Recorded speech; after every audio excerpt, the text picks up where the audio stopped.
फ़लस्तीन की आज़ादी का मिशन, यहूदियों को कदम कदम पर धूल चटाने वाला, अकेला ही आलम कुफ्र से टकराने का हौसला रखने वाला, पाक धरती का एक अजीम मुजाहिद। कुफ्र पर लावे की तरह बरसने वाले इस मुजाहिद की तवील दास्तान सुनने के लिए चैनल को सब्सक्राइब कीजिए और वीडियो को लाइक कीजिए। मजाक मत करो, कैथी ने बुरा मानकर कहा। तुम बहुत बेमुरव्वत आदमी हो, इतने अरसे से कहाँ गायब हो, फोन तक करने की जहमत नहीं करते। मेरी बेमुरव्वती का शिकवा बाद में कर लेना, पहले ये तो पूछ लो कि मुझ पर क्या उफ्ताद पड़ी है जिसकी वजह से इतनी रात गए तुम्हें जहमत देने पर मजबूर होना पड़ा। तुम रस्मी बातें भी बहुत करने लगे हो, कैथी ने शिकायती लहजे में कहा। दुनिया का कौन सा ऐसा काम है जो तुम्हारे लिए करके हमें जहमत होगी? अरे तो इसमें बुरा मानने की कौन सी बात है डियर, मैंने हंस कर कहा। दरअसल मैं एक मामले में उलझ गया हूँ और मेरी शिनाख्त का मसला दरपेश है। तुम हो कहाँ? कैथी के लहजे में इस्तराब था। खतरे की तो कोई बात नहीं है। नहीं डियर, खतरे की तो कोई बात नहीं है। मैं यहाँ न्यूयॉर्क में कुछ ऐसे दोस्तों के दरमियान हूँ जिन्होंने मेरे मरने की खबर पढ़ ली थी। अगर वो मेरे सूरत आशना होते तो ये कॉल ना करनी पड़ती। जनरल उठ गए हैं, कैथी ने कहा। लो उनसे बात कर लो। हेलो अली, तुम कहाँ हो? जनरल की आवाज आई। जवाब में मुझे दोबारा दोहराना पड़ा कि मैं न्यूयॉर्क में हूँ और मेरी शिनाख्त का मसला दरपेश है। मुझे बहुत खुशी है कि किसी काम से ही सही तुमने कम से कम फोन तो किया। जनरल टेरिस ने खुशगवार लहजे में कहा। मुझे बहरहाल इस बात का अफसोस है कि रात के इस पहर मुझे तुम्हारी नींद में मुखल होना पड़ा, लेकिन मामला ऐसा है कि मैं सुबह तक सब्र नहीं कर सकता था। फजूल बातें मत करो और मुझे बताओ कि मैं तुम्हारे लिए क्या कर सकता हूँ। मेरे सामने शाम के सफीर तशरीफ फरमा हैं। जो कुछ ये तुमसे मेरे बारे में पूछें तुम इन्हें बता दो। मैंने अपना नाम लेने से इसलिए गुरेज किया है कि कहीं इस पर भी शुबा ना किया जाए। परवाह मत करो, मैं इन्हें संभाल लूंगा। जनरल टेरिस ने कहा। तुम रेसीवर उन्हें दो। मैंने रेसीवर सफीर की तरफ बढ़ा दिया और उसने रस्मी गुफ्तगू के बाद कहा, ये साहिब जो अभी आपसे बात कर रहे थे जनाबे आली, ये हमसे एलन ग्राहम के नाम से मिले और बाद में इन्होंने एक ऐसा शख्स होने का दावा कर दिया जो हमारी मालूमात के मुताबिक गोटे हिल में बम के एक धमाके में जाँ बहक हो गया था। इन्होंने अपने बारे में तस्दीक करने के लिए आपका हवाला दिया था, इसलिए सफीर खामोश होकर दूसरी तरफ से कही जाने वाली बात सुनता रहा। फिर बोला, जी हाँ जनाब। जी नहीं, मैं मुतमईन हो गया। आप शर्मिंदा कर रहे हैं योर ऑनर। आपकी तस्दीक के बाद शुबे की क्या गुंजाइश रह जाती है? जी बेहतर, मैं रेसीवर इन्हें दे रहा हूँ। सफीर ने रेसीवर मेरी तरफ बढ़ाया। लीजिए जनाब, वो आपसे मजीद बात करना चाहते हैं। मैंने रेसीवर उससे लेकर कान से लगा लिया और वो अपनी जेब से रुमाल निकाल कर अपने चेहरे से पसीना पोंछने लगा। तुम गोटे हिल कब आ रहे हो अली? जनरल टेरिस कह रहा था। मैं और कैथी ब्राउन शिद्दत से तुम्हारे मुंतजिर हैं। फुर्सत मिलते ही मैं तुम्हारी तरफ आऊंगा जनरल। जनरल टेरिस ने जवाब में एक कहकहा लगाया। तुम गलत कह रहे हो। अगर तुम्हारी मसरूफियत ही तुम्हें इस तरफ खींच लाई तो दूसरी बात है, वरना ऐसे तो तुम आने वाले नहीं हो। अपनी मसरूफियात की वजह से मुझे बहुत से लोगों के रूबरू शर्मिंदा होना पड़ता है जनरल। दुआ करो फलस्तीन आज़ाद हो जाए ताकि मैं अपने लिए भी कुछ वक्त निकाल सकूं। मेरा मकसद तुम्हें शर्मिंदा करना नहीं था। मैं तो दिल से चाहता हूं कि कभी तुम फुर्सत से यहाँ आओ। खैर, आइंदा मुलाकात तक के लिए खुदा हाफिज। कैथी ब्राउन से बात करो। चंद लम्हे बाद रेसीवर से कैथी की आवाज उभरी। खुदा हाफिज अली। बाज लोग दिल से इतने करीब होते हैं कि दूर रहकर भी दूर नहीं होते। मैं तुम्हारी कामयाबी के लिए दिल से दुआएं करती हूँ। तुम जैसे पुरखुलूस दोस्तों की मोहब्बत ही मेरा ज़ादिरा है डियर कैथी। यकीन करो, इस वक्त तुमसे बातें करके इस कदर खुशी हुई है कि शायद अब सुबह तक इस खुशी में नींद ही ना आए। तब तो मैंने इस वक्त फोन करके बहुत बुरा किया। मैंने हंस कर कहा, सुबह तक के लिए तुम्हारी नींद बर्बाद कर दी। ऐसा ना कहो अली, और कभी कभी फोन करते रहा करो। इस तरह कम से कम तुम्हारी खैरियत ही मिलती रहा करेगी। कोशिश करूंगा डियर, मैंने कहा। अब इजाजत दो, कॉल भी बहुत तवील हो गई है। खामखास सिफारत खाने वालों के अखराजात में इजाफा हो रहा है। कैथी की मुतरन्नम हंसी सुनाई दी। खुदा हाफिज अली। मैंने फोन बंद करके उन दोनों की तरफ देखा जो सन्नाटे के आलम में मुझे देख रहे थे। उम्मीद है अब आप लोगों को यकीन आ गया होगा कि मैंने कोई गलत दावा नहीं किया था। ये मेरी खुशकिस्मती है कि आप जैसे सरफरोश से मुलाकात हो गई। सफीर ने कहा, मैंने आपका तज़किरा तो बहुत सुना था, मुलाकात की ख्वाहिश भी थी, मगर ये मालूम नहीं था कि ये ख्वाहिश कभी अमली रूप भी इख्तियार कर सकेगी। अगर आपको यकीन आ गया हो तो इन दोनों हजरात को रुखसत फरमा दीजिए। मैंने हैकल और जैकल की तरफ इशारा करते हुए कहा, जो अब भी मेरे अकब में दरवाजे के पास चौकस खड़े थे।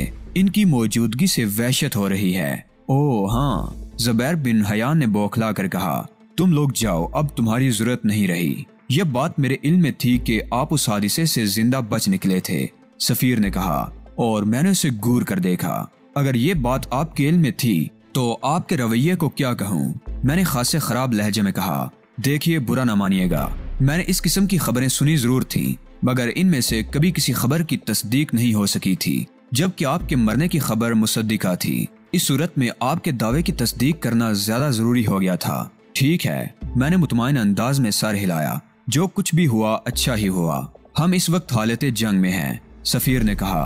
बैरूत के बाद अब इसराइल की नजरें शाम पर भी लगी हुई हैं। हर चंद के हमारी अफवाज सरहदों का दिफा कर रही हैं, लेकिन ताकत का तवाजुन वाज़े तौर पर इसराइल के हक में है। अमेरिका की पुष्ट पनाही की वजह से ये तवाजुन और ज्यादा खराब हो जाता है। ऐसे में हम किसी साजिश के इम्कान को भी नजरअंदाज नहीं कर सकते और हमें बहुत मोहतात रहना पड़ता है। मैं समझा नहीं कि साजिश से आपकी क्या मुराद है। ये ऐन मुमकिन है कि इसराइल या अमेरिका के एजेंट हमारी सफ़ों में घुसने की कोशिश करें, और अगर कोई एजेंट अली यार खान जैसे मोतबर नाम से हमारे दरमियान घुसने में कामयाब हो जाए तो हमारा अल्लाह ही हाफिज है। ठीक है सफीर मोहतरम, मुझे जो जहमत हुई वो अपनी जगह, लेकिन इस बात की खुशी भी हुई कि आप लोग इंतहाई मोहतात हैं, मैंने कहा। और अगर आप इजाजत दें तो मैं अपने साथी को फोन करके मुत्तला कर दूं। मैं उसे 1 आध घंटे में वापस आने को कह के निकला था। मेरे वापस न पहुंचने पर वो बेहद परेशान हो रहा होगा। मैंने बड को फोन किया। वो वाकई बहुत परेशान था। स्लोया को भी तशवीश थी। बड ने बताया कि अब वो मेरी तलाश शुरू करने ही वाला था। मैंने उन्हें तसल्ली दी और उनसे कहा कि मेरी वापसी में अभी कुछ देर लगेगी। जिस वक्त मैं फोन पर बड से बात करने में मसरूफ था, ज़ुबैर बिन हयान ने चाय मंगवा ली, जिसके साथ खासे लवाजमात भी थे।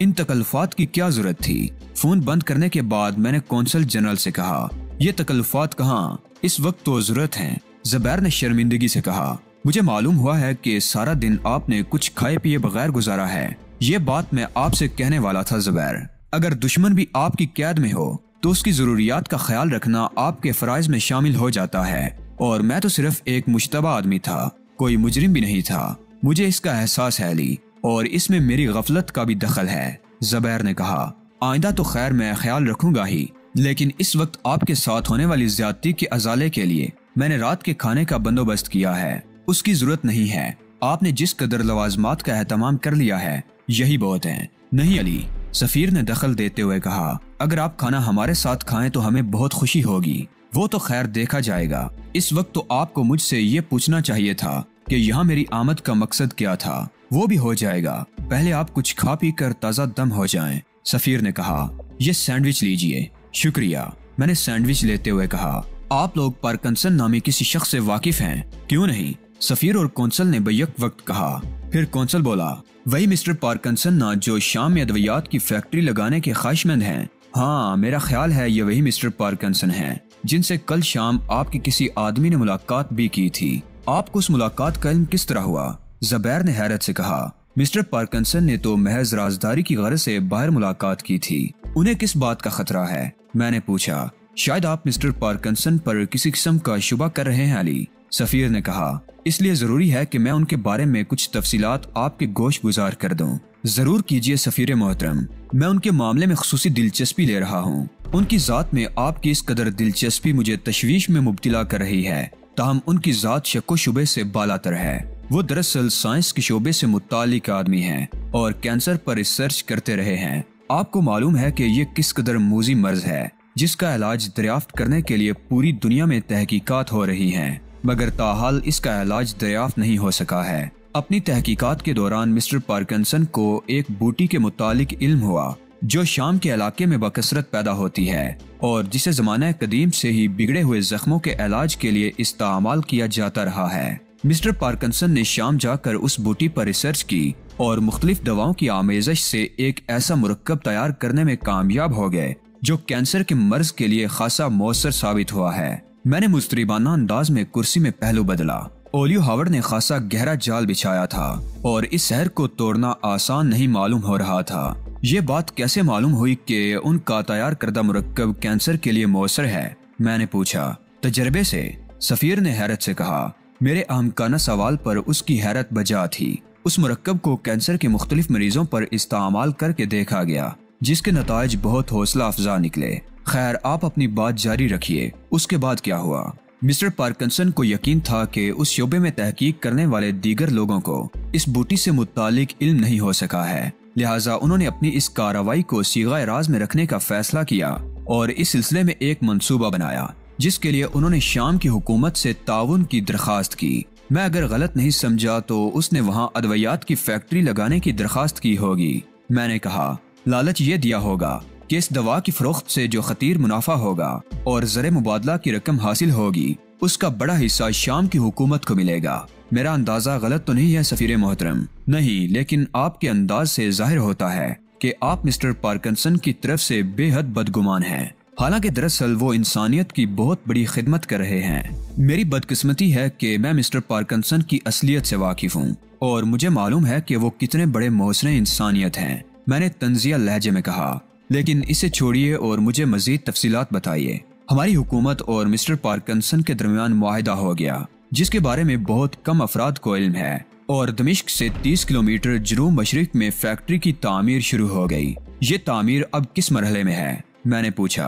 मुकम्मल हो चुकी है और फैक्ट्री चंद ही रोज में काम शुरू करने वाली है। आप अंदाजा करें कि कैंसर की वाहिद मौसर दवा जब मार्केट में आएगी तो उसकी मांग का क्या आलम होगा, जबकि ये मांग दुनिया के हर मुल्क में होगी और हमें हर मुल्क की मांग पूरी करना होगी। लुत्फ की बात यह है कि दवा बेहद सस्ती तैयार होगी और इसे अपनी मर्जी की कीमत पर फरोख्त किया जा सकेगा। मार्केट में इस वक्त कैंसर की जितनी भी अदवियात दस्तयाब हैं, वो सब इंतहाई महंगी हैं और लोग उन्हें इस बात के बावजूद भी खरीदते हैं कि उन्हें इन दवाओं की अदम अफादियत के बारे में इल्म होता है। सफीर मालूम नहीं क्या क्या कहता रहा, लेकिन मुझे अंदाजा हो गया था कि ओलियो हावर्ड ने बहुत गहरा रंग जमाया है। यकीनन उसने शाम के हुक्काम को मुतमईन कर दिया होगा, तभी तो उन्होंने फैक्ट्री लगाने की इजाजत दे दी थी। बसूरते दीगर ये मुमकिन ही नहीं था। मैं सफीर की बातें तस्लीम कर लेता अगर मुझे ये इल्म ना होता कि मिस्टर पार्किंसन दरअसल ओलियो हावर्ड है, और मैं ओलियो हावर्ड को किसी भी हाल में इंसानियत का दोस्त नहीं समझ सकता था।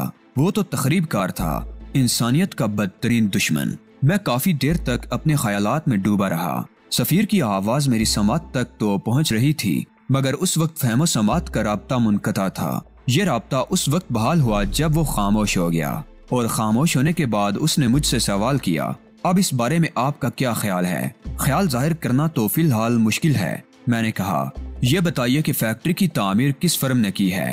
तामीर का ठेका किसी फर्म को देने के बजाय मिस्टर पार्किंसन ने अपने एतमाद के लोगों से तामीराती काम कराया है। इसकी क्या जरूरत थी? मैंने चौंक कर पूछा। इस गुफ्तगू में पहली बार मुझे एक ऐसी बात नजर आई थी जो शुबे की जद में आती थी, और मुझे इसमें दिलचस्पी की रमक महसूस हुई थी। दरअसल ये एक बहुत बड़ा प्रोजेक्ट था और इसमें राजदारी बहुत जरूरी थी। इसलिए हमारी हुकूमत ने यही मुनासिब समझा कि सारा काम मिस्टर पार्किंसन पर छोड़ दिया जाए, ताकि अगर कोई ऊंच नीच हो तो तमाम जिम्मेदारी उन्हीं की हो। मामला इतना ही अहम था तो उन्होंने दवा साज फैक्ट्री अमेरिका ही में क्यों न लगा ली। दीगर सहूलतों के अलावा यहाँ मार्केट भी बहुत बड़ी है और तरसील के अखराजात भी बच जाते। आप दुरुस्त फरमा रहे हैं अली, सफीर ने कहा। शाम में फैक्ट्री लगाने की कई वजूहात हैं। उनमें से एक वजह तो यही थी कि यहाँ राजदारी बरकरार रखना मुश्किल हो जाता। मिस्टर पार्किंसन अगर अमेरिकी हुकूमत के इल्म में ये मामला लाते तो खबर आम जरूर होती, और आप समझ सकते हैं कि इससे कितना नुकसान होता।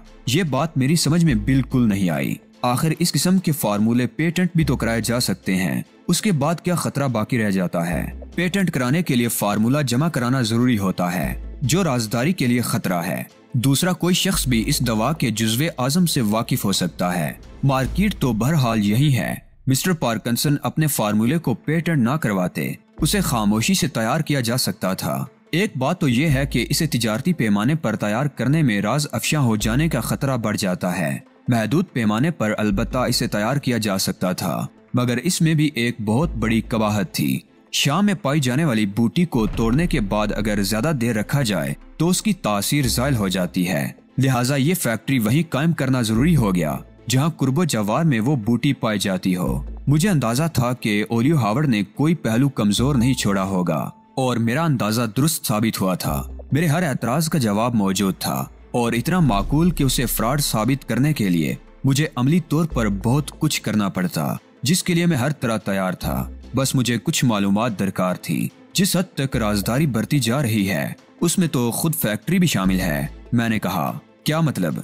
सफीर ने चौंक कर पूछा। शाम में किसी दवा साज फैक्ट्री का कयाम बजाय खुद एक खबर है जो मुत्तलिका लोगों की तवज्जो मबजूल करा सकती है। खबर किसी तक पहुंचे तब ना। सफीर ने मानी खेज लहजे में कहा, किसी को ये इल्म ही नहीं है कि किस प्रोजेक्ट पर काम हो रहा है।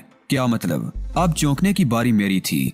हमने हर मरहले पर इस खबर को खुफिया रखने का एहतमाम किया है, तामीरात से लेकर मशीनरी की तनसीब तक। ये कैसे मुमकिन है? मैंने कहा, मशीनरी तो जाहिर है बाहर से खरीदी गई होगी और ये बात पोशीदा नहीं रखी जा सकती। मिस्टर पार्किंसन ने इसके लिए खास एहतमाम किया है। अव्वल तो मुख्तलिफ मशीनें मुख्तलिफ ममालिक से खरीदी गईं ताकि किसी को भी ये मालूम न हो सके कि किसी बड़े प्रोजेक्ट के लिए काम हो रहा है। दूसरे ये कि कोई भी चीज बराह रास्त शाम नहीं ले जाई गई।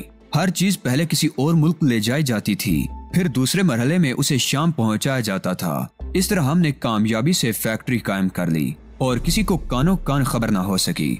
इस तरह तो अखराजात में बेहद इजाफा हो गया होगा। मैंने हैरत से कहा, इसके अवज़ हमें जो फायदा होगा उसे भी तो देखिए। कैंसर के इलाज की दवा पूरी दुनिया में तहलका मचा देगी। इस प्रोजेक्ट की निगरानी के लिए शाम की तरफ से भी तो कुछ लोग मुकर्रर किए गए होंगे। शुरू में हमारा इरादा यही था, लेकिन मिस्टर पार्किंसन की दरखास्त पर इसे तर्क कर दिया गया। ये कितनी अजीब बात है कि किसी गैर मुल्की को इस हद तक आज़ादी दे दी जाए। मैंने कहा, हमारी हुकूमत ने हर तरह का इत्मीनान कर लेने के बाद ही मिस्टर पार्किंसन को इतनी आज़ादी दी है जनाब। इसके बावजूद ये राजदारी मेरी समझ से बाहर है। क्या तामीरात के मुख्तलिफ मराहल के दौरान ये मुआयना किया जाना जरूरी नहीं था कि आखिर वहाँ हो क्या रहा है? आम उसूल तो यही है, लेकिन मिस्टर पार्किंसन को उनकी खिदमात के एवज ये खसूसी सहूलत फराहम की गई थी। ताहम पिछले दिनों हुकूमत के चंद बड़े ओहदेदारों के दरमियान इस मामले पर इख्तलाफ राय हो गया था। बाज लोगों का इसरार था कि हुकूमत शाम की हुदूद में जो कुछ भी हो रहा है उसे हुकूमत से पोशीदा नहीं रहना चाहिए। ये इख्तलाफ ज्यादा बढ़ा तो हुकूमत ने मिस्टर पार्किंसन से राब्ता कायम किया। उन्होंने इस बात पर कोई एतराज नहीं किया कि चंद मखसूस अफराद फैक्ट्री की तामीरात का मुआयना कर लें। उस वक्त फैक्ट्री की तामीर किस मरहले में थी? मैंने बेसब्री से पूछा।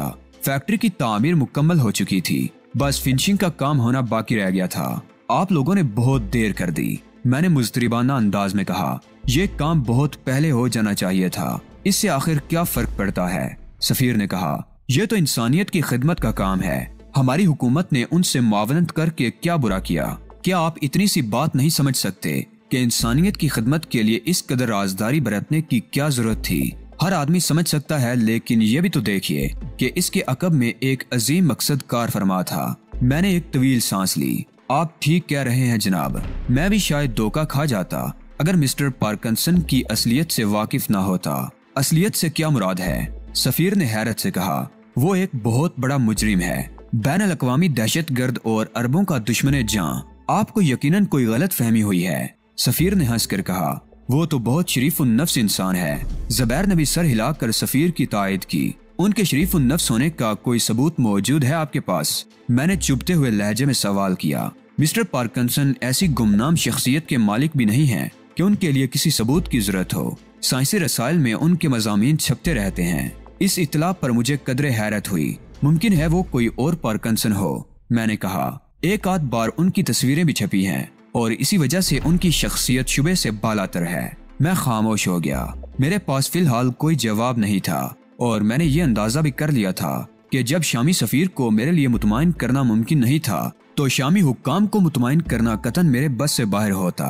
सफीर तो इस मामले में बराह रास्त मुलविस भी नहीं था, जबकि शामी हुक्काम ने तो खुद इस सब की इजाजत दी थी। आपको मिस्टर पार्किंसन पर किस किस्म का शुबा है? सफीर ने पूछा। मेरे ख्याल में आप मेरी बात पर यकीन नहीं करेंगे, इसलिए इस बारे में कुछ कहना फजूल ही होगा। फिर भी कुछ तो बताइए। मुमकिन है मैं अपनी हुकूमत को किसी हद तक कायल कर सकूं। जब आप खुद ही कायल नहीं होंगे तो किसी और को किस तरह कायल करेंगे?